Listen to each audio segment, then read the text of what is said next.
Hello everyone. Today I want to talk about a very off-topic topic for a VST developer, and has to do with probability and perceptions of probability. I was scrolling down Facebook and I came across a meme page. I think it was called shit posts that look like science diagrams, or it was called science diagrams that look like shit posts, one of them. And they have the tendency to post really interesting graphs that are meant to be funny. And the funny thing about this graph was that it shows the probability of perceptions of probability, which sounds really funny, like some kind of probability fractal or something. What you can see here is a lot of people were asked how they see certain terms of probability. Like when someone says almost certainly, what do they mean? Some people think it's like this probability, other people think, but as you can see, not so many people think it's this probability or this. And you can see about even, everyone was really clear about this, but then there were also probabilities like we doubt, where the people were not on the same page about what it means. Yeah, so I'm currently working on an oscillator that should produce random values, and I find distributing random values can be a little bit tricky. So I decided, when I saw this, I decided to actually implement this as an own class to be used for different probability things, so that I can in the end do something like just saying, yeah, it should be highly likely that the frequency of the oscillator is around 4 Hertz, but it's maybe unlikely but not totally impossible that it actually ends up on 13 Hertz. And then it would be some kind of mixture between these two probabilities. That's my goal. Then I found a lot of pages about this research, and I found out it is from the 1960s. Yeah, there is a lot of data about it, and I even found a GitHub page about it, but I currently don't see it, or maybe we can find it now really quickly. I think it was this one, yeah, and it has this nice little raw data thing. Oh wait, this is licensed. Only require preservation of copyright and license, commercial use, modification, distribution. Ah, cool. So I guess I can use it. Nice. Yeah, I totally knew there was a license. That was very clear to me, as I'm very professionally working. Oh, this is interesting as well. I didn't even see that. That's cool. I should totally implement this too. Okay, but let's get back to the data. Where was the data? I think it was this one. No, this is just an Excel sheet or something. But they also had a pure data set in as a TXT file.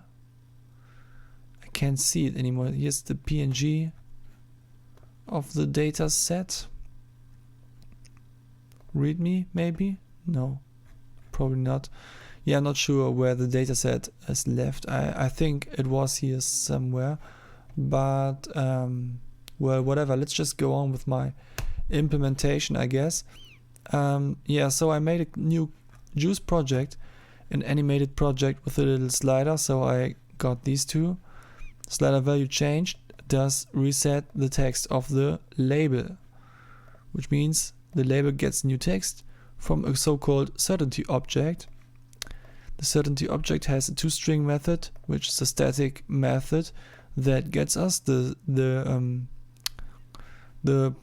string that fits to the current slider value. Yeah, you will see what that means later. So we have a certainty generator and a certainty painter. Alright, and a slider and a label.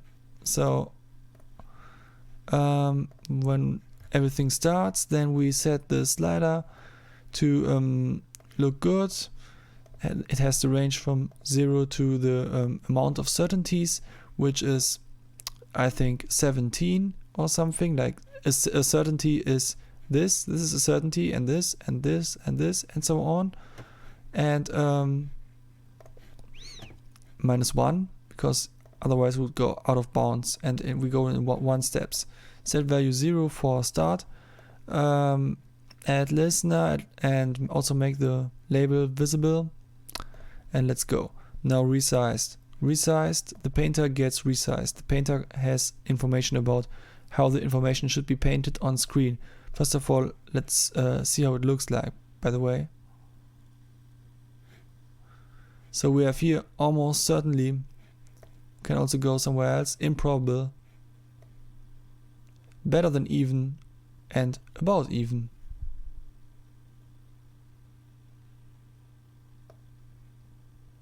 Highly unlikely. Little chance.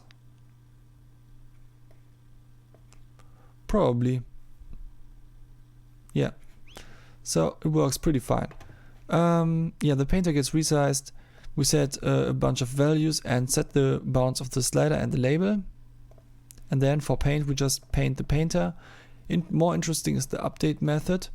For each frame, we get a value from our certainty object by calling getCertainty. We give it a term. Term is an enum class from certainty, and when it is converted from any value that is an integer to term, then we can set a certainty type. We can also just do it like this. Just give it a term with this nice little list, likely. Then we would not use a slider. The slider is just for testing purposes. And then we paint, then we update the painter, and it repaints. Okay, so let's just see how it really looks. So first of all, the namespace certainty has an enum class term that holds all the terms. Then I counted them manually by doing this. 16. It shows the number 16. And then I wrote 17 in here. Now, certainties per certainty means the data set. Actually, yeah, that's why I wanted to show you the data set, actually. Okay, let's just take this for now. Oh no, that's the wrong data set. I wanted to show you the data set of the certainties. What did I click on here? Oh, interesting, it has an implementation in some language as well. Cool. Okay, here. So we have, for each certainty, we have a lot of numbers. And these are the answers from the different persons.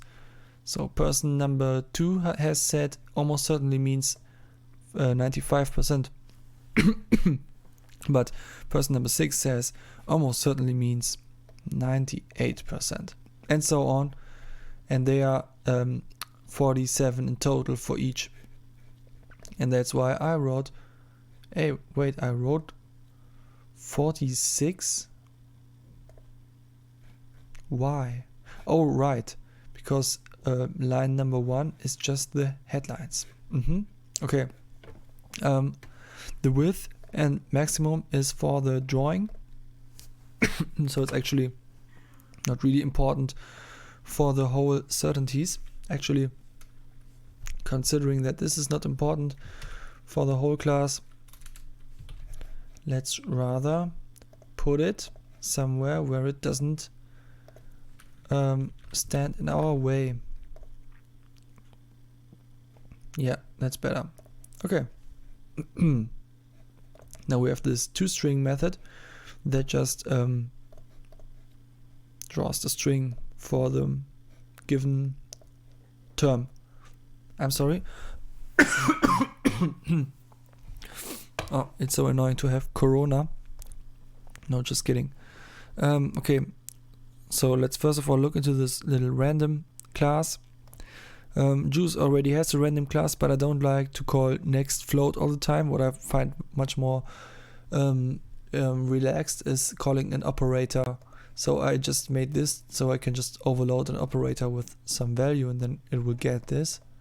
Actually not even using this one. Generator. Now the generator, when the generator is instantiated, then it gets the raw data, and the raw data is this text file. That's the text file that I found in the GitHub. At least that's what I thought. I couldn't find it now for the video for some reason. Maybe it was a different GitHub, I don't know. We'll have to see. Well, yeah, one challenge that I had here was that you would expect a data set to have one line per interesting information, but like when you want to look at all the things for one certainty, then you have to go in rows actually. So that's pretty annoying, and it took me a while to figure that out, even though in the end it was pretty easy, but I found it still annoying. So whenever I will make Excel tables in the future or something, then I will keep in mind to use lines instead of rows, just in case I want to keep on working with that. Okay, so we get the raw data set, and then we prepare the certainties. And what's certainties? Certainties is an array of vector floats, and certainties count is the amount of elements in the array. So these are the certainties, like almost certainly has one element index, or probable, or improbable. Yeah, what's the difference between probable and probably? Okay, whatever. I'm not a native English speaker, as you might have heard already, but probably not, because my English is so superb. Totally. Okay, so we have a vector float on the inside of the certainties.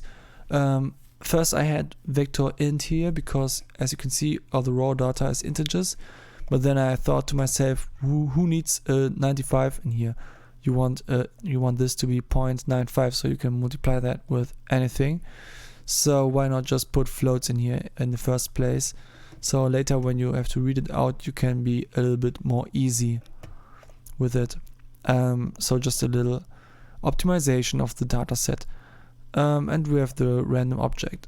Now prepare certainties. How does that work? We give it the raw data, then we clear the certainties array of everything, just in case that I ever modify this class so that all this stuff is being called multiple times. I don't plan to do that at the moment, but you know, it can happen. Then I define a string called word, and we will put all the words in it. And a word is something like this. That's a word, or this. And also an integer for the row. And then we start reading the actual raw data. We look at every single character. We go from the first character 0 to the maximum character. The first thing we always do is save the character in a new JUCE wcar object, I guess. I'm always wondering if it's a good idea here to use a reference. Oh, that doesn't even work. Okay, cool, then let's just forget about that. Yeah, I'm not an expert about strings, so I don't know if this is actually a good idea to do it differently than I did or not. However, I put nice little comments here so we can remember what happens if the character is a new line, so the end of the line.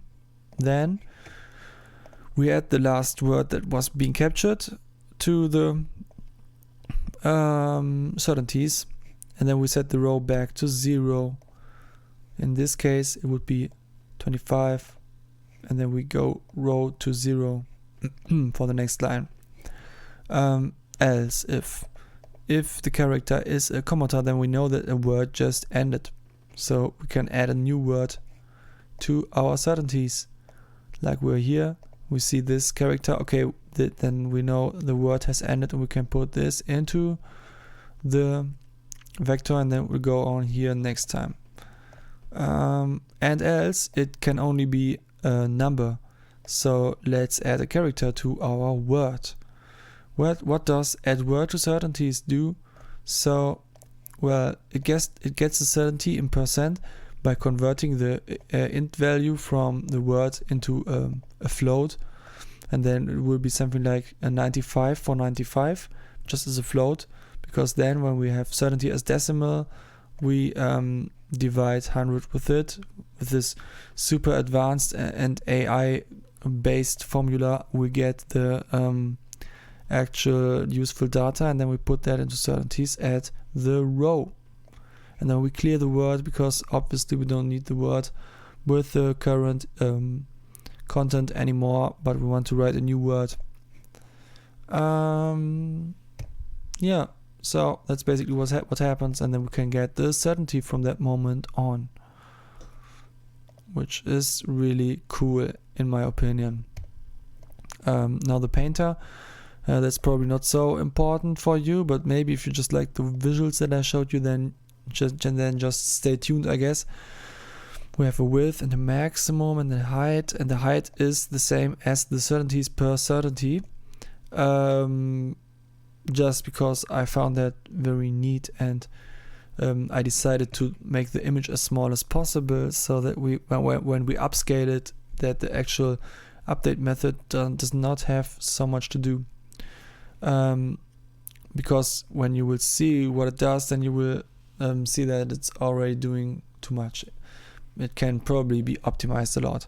So we create an image with the current values, and then we whenever we resize our component, we will give it the right bounds, because we need them later when we draw the image, and we set the resampling quality to low, because I don't want to pay with my CPU for drawing a bit of nonsense. And then image, we take the image and move it 1 pixel to the left, because this argument here, what was it called? Destination X. So the destination is 0, but the source is 1. So we take every pixel that is 1 right from current and move it 1 left for everything between width and height. And yeah, that works pretty well. But the problem is that it will, when there is on the last row on some y value, there is, let's say, a color that is not black, then it will on the new row that will pop up then use the same color instead of making everything black. So we have to actually manually go through the last line, the last row again, and put everything to black for some reason. So that's one of the things that I would like to improve, but I'm too lazy to do that now, because this is just a test bench class. And then we set the image pixel at the last line, the last row, and of this height to orange. Yeah, and I turn the height around, because otherwise likely things would be on the bottom, and I think it's just more intuitive when likely things are on the top. Yeah, that's a nice way to phrase it. So let's just check out these nice visuals again, because that's what you came here for, probably, or for a little bit of entertainment. Yeah, so I really hope that this was not a waste of time, and that this will help me make things that need a probability that will feel a little bit more natural than as if I just put a wave shaper on a normalized random value. I think it really has the potential to do that, because it has some properties that you just can't get with a normal wave shaper. Like it will most likely produce values in this area, but some people were either trolling or just have a very different understanding of the word better than even, and feel like better than even means that it's almost not possible. And some people think that better than even means that it's super obvious that it will happen. Yeah, but these people are so rare that their values almost don't matter.